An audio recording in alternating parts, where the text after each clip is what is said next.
Halo, balik lagi dengan channel saya, channel Emo Wayu Santoso. Channel saya perbaikan perawatan mobil, terutama mobil Honda. Kali ini saya dapat pekerjaan, modelnya adalah unit HRV 2016. Keluhannya adalah kebocoran oli. Seperti biasa, kebocoran oli dari seal kulkas besar dan seal input Safmatic. Tapi yang saya bahas kali ini adalah bukan dari rembesan olinya. Yang saya bahas di musim penghujan ini yang sering terjadi masalah atau trouble adalah di sistem pengereman, teman-teman.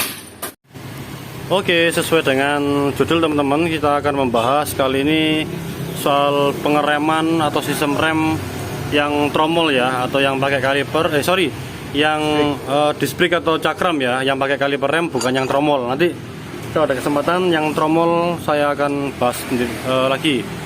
Yang pertama yang jelas adalah didongkrak dan di jack stand, jangan lupa untuk safety biar dongkraknya tidak goyang dan mobilnya tidak jatuh di jack stand kalau ada, teman-teman. Nah, ini langkah awalnya adalah kita membuka baut kaliper rem yang di belakang ini. Oke, ini baut 14 kalau HRV, kalau mobilnya 12. Dibuka aja. Kita ini sambil pantau inspeksi kondisi rem mobil teman-teman sehat apa enggak. Dilihat ketebalan kampas remnya, ketebalannya dengan ini, dilihat ini. Terus dilihat juga tekstur dari kampas remnya, ada yang retak apa enggak. Kalau ada yang pecah apa enggak. Kalau sudah oke, nanti tinggal dibersihkan aja pakai amplas kasar. Ya, dibersihkan seperti itu.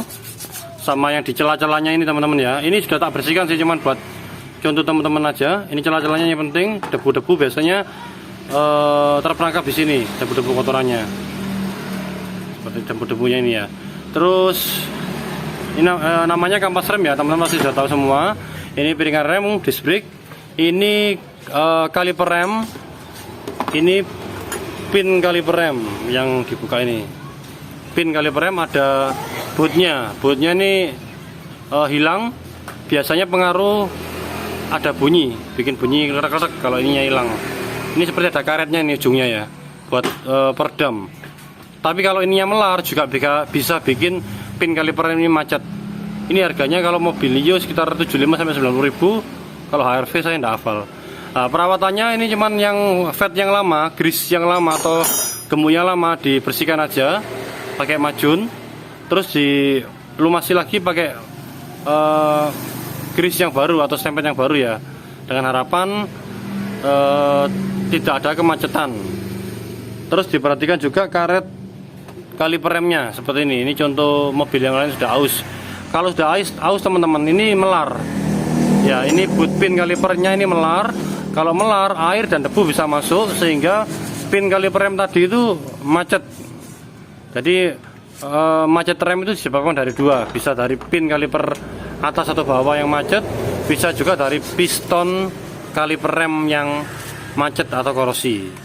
Oke, pembersihan kampas sudah. Pembersihan pin kaliper sudah saya tunjukkan tadi, atas bawah caranya sama. Kampas rem bagian dalam juga dikasih stempel. Ini seanjuran kami dulu training juga seperti ini. Di plat-platnya dikasih gemuk atau stempel. Oke. Terus perawatan pembersihan piringan rem. Ini kalau kami pakai amplas kasar tadi teman-teman ya. Tapi ya ini kontroversi, ada yang boleh, ada yang enggak. Ya teman-teman ambil mana yang menurut teman-teman serk aja. Tapi kalau kami pakai kertas gosok kasar, ada juga yang pakai brake cleaner ya, cairan brake cleaner seperti halnya pembersihan karburator disemprotkan. Tapi saya enggak pakai, saya cuma pakai amplas saja sama di macun aja, sama kampasnya dibersihkan. Nah, oke. Di ujung-ujungnya sini biasanya kalau mobil lama ini ada korosi atau karat, itu dibersihkan detail. Terus yang paling utama di rem adalah kita cek kondisi piston kaliper remnya dan boot piston kaliper remnya. Boot piston atau piston macet biasa ditandai dengan boot yang sobek. Di mobil ini tidak ada sobek di piston atau boot piston kaliper rem ya. Dilihat teman-teman sekelilingnya ini biasanya ada berlubang. Dilihat, dipantau secara teliti, ada yang berlubang kecil. Kalau lubang kecil itu menimbulkan air dan debu bisa masuk ke saluran dalam sehingga pistonnya ini terjadi korosi atau berkarat atau macet. Dan cara pengetesannya bisa kita press, tapi kalau kita tidak punya alat press SST spesialis tool seperti yang di dealer, kita bisa pakai alat seadanya. Ini teman-teman pakai kunci pas ring ya, atau plat terserah, plat biasa terserah, dan pakai kunci ring. Caranya seperti ini. Jangan lupa teman-teman tutupnya di bentar.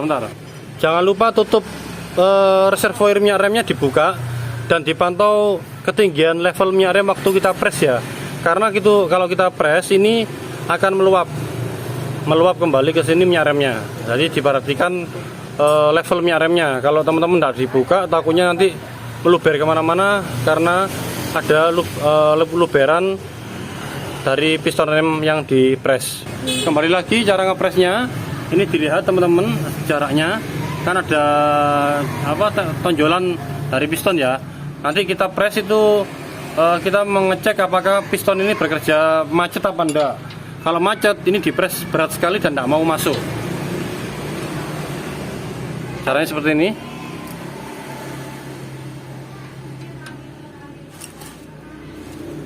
Nah, kalau dia ringan dan piston bisa masuk, nah ini rata, sudah rata, berarti tidak ada kemacetan atau tidak ada korosi di piston kaliper rem cakram mobil teman-teman. Nah, caranya seperti itu aja. Ada juga yang cara pakai kampas rem mas, sama itu juga mas.